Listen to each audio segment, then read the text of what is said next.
जगत्कारणं वन्दे पन्नगभूषणं मृगधरं वन्दे पशूनां पतिं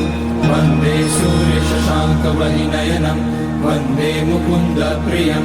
वन्दे भक्तजनाश्रयं च वरदं वन्दे शिवं शङ्करम् ॐ मृत्युञ्जयाय रुद्राय नीलकण्ठाय शम्भवे अमृतेशाय शर्वाय महादेवाय ते नमः। नमस्तेऽस्तु भगवन् विश्वेश्वराय महादेवाय त्र्यम्बकाय त्रिपुरान्तकाय त्रिकाग्निकालाय कालाग्निरुद्राय नीलकण्ठाय मृत्युञ्जयाय सर्वेश्वराय सदाशिवाय श्रीमान् महादेवाय नमः। ॐ नमः शम्भवाय च मयोभवाय च नमः शङ्कराय च मयस्कराय च नमः शिवाय च शिवतराय च ॐ